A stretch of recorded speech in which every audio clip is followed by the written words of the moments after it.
Selamat berjumpa kembali dalam layanan audio Sahabat Perjalanan. Hari ini adalah hari Jumat 16 Juni 2023. Tema renungan saat teduh kita dengan judul Percaya Tanpa Ragu. Firman Tuhan terambil dalam Matius 9 ayat 20 dan 21. Demikian bunyi firman Tuhan. Pada waktu itu seorang perempuan yang sudah 12 tahun lamanya menderita pendarahan maju mendekati Yesus dari belakang dan menjamah jumbai jubahnya, karena katanya dalam hatinya, asal ku jamah saja jubahnya, aku akan sembuh. Mari kita berdoa. Bapa yang di dalam surga, kami ingin belajar percaya tanpa ragu kepada Engkau, sumber segala pengharapan, pertolongan, dan semua yang terbaik berasal daripada Tuhan. Dalam nama Tuhan Yesus kami berdoa, amin.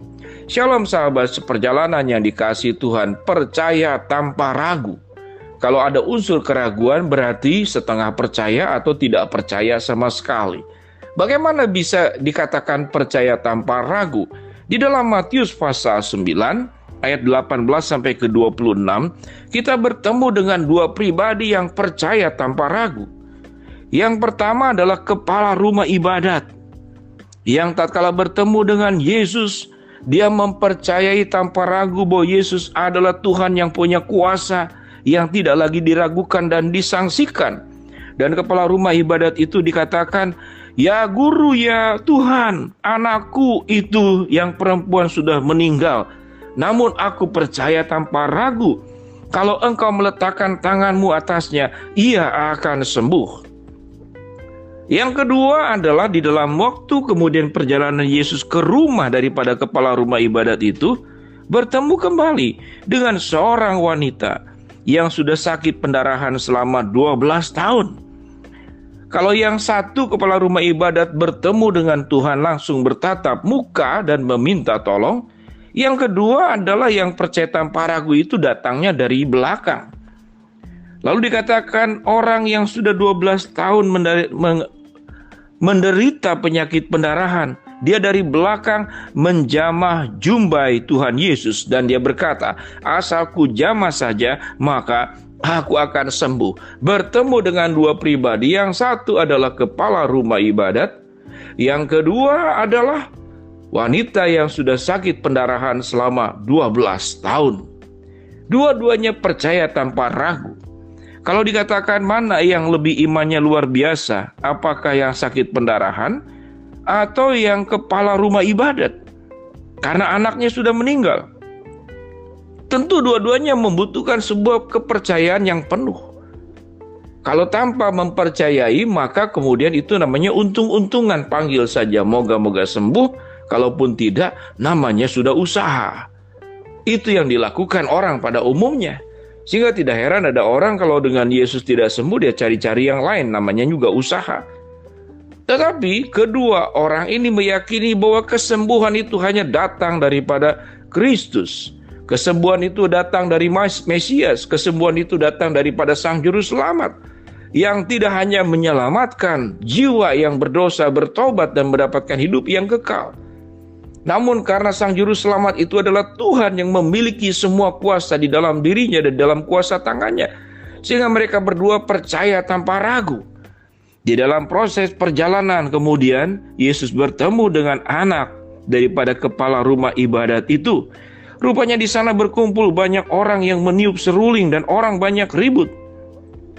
Lalu dikatakan Tuhan Yesus mengusir mereka dan berkata, pergilah karena anak ini tidak mati tetapi tidur. Tetapi mereka mentertawakan dia.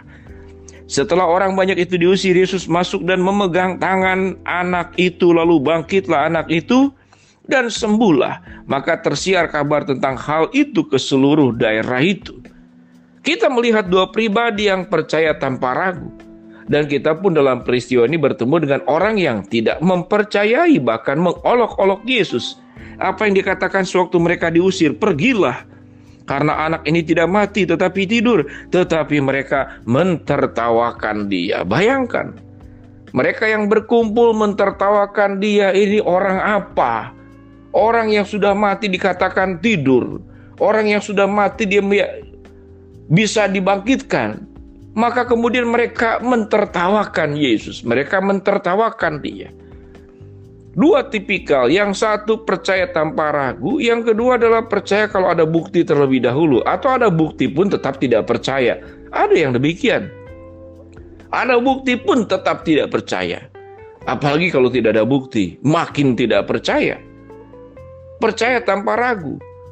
Dan sewaktu kita kembali melihat tentang wanita yang sakit pendarahan, asal ku jamah saja jubah-jubahnya aku akan sembuh. Tetapi Yesus berpaling dan memandang dia dan berkata, teguhkanlah hatimu hai anakku, imanmu telah menyelamatkan engkau. Maka sejak itu sembuhlah perempuan itu.